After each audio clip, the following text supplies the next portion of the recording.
I'm telling you this because I have put it to the test over and over and over again. I wouldn't be here right now doing what I'm doing if I didn't put it to the test. I've done it, and I've seen over and over again how Allah subhanahu wa ta'ala never abandons His slave when His slave turns to Him. Never, ever, without a doubt. There was one point, just to give you a little personal experience. I don't like to put my personal stories in, but just to let you know, it works. And I've tried it many times. I had a job when I first moved to Florida. I was a new Muslim. Had left South Carolina and was trying to gain knowledge of my deen. And the only job I could take was a crazy construction job in Florida in the summertime. 90 degrees outside, man. 95 degrees with the humidity at like 87%. Outside dying, man. I'm not made for this type of stuff. And on Friday, but I was doing it because this was the only job I could find, and I know that Allah subhanahu wa ta'ala will take care of me. I went on Friday and told my boss, look, I gotta go to Jummah. I gotta go. I'm gonna take a long lunch today, but I'll stay late. He was like, no, man, there's no leaving. You don't leave this work site. I'm like, look, this is my religious obligation. I have to go to Jummah on Friday. He was like, look, if you leave the job, then you're fired. I said, well, I'll see you in 2 weeks to get my check, because I'm out. And I left.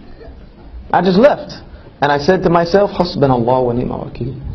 Allah is sufficient for me, man. I don't need, no. I'm not going to violate my deen because I think I need something from the dunya. So I left, went to Jummah, not knowing how I'm going to get another job. Not knowing how I'm going to take care of myself. I went to Jummah. And I was leaving Jummah. And I made the dua during the two Jummah. One of the ones that Rasul sallallahu alaihi wasallam is never unheard from Allah subhanahu wa ta'ala. I made one of those.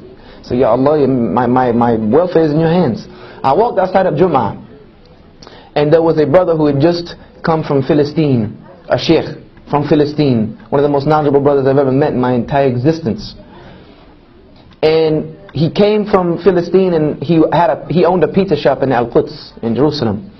And he came here to open up a pizza shop and establish his family here because of all the fitna in Jerusalem at the time. And he came up to me afterward. He said, Brother Yusha, do you have a job right now?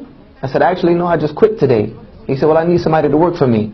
And he hired me on the spot and gave me double what I was making at the construction job. And this is just one instance of about 1,000 that I could give you of how when you put your trust in Allah subhanahu wa ta'ala, He never ever lets you down. Because if He let me down, I wouldn't be able to do what I'm doing right now. I abandoned 3 to 4 martial arts schools I had running full time in Florida. Doing well off, had more of the dunya than I knew what to do with.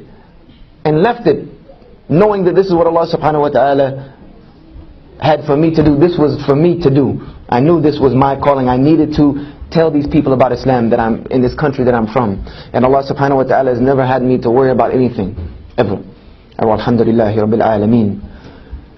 When we begin to think like this, that we want to please Allah subhanahu wa ta'ala more than anything else, then Allah subhanahu wa ta'ala will look at us and begin to love us again.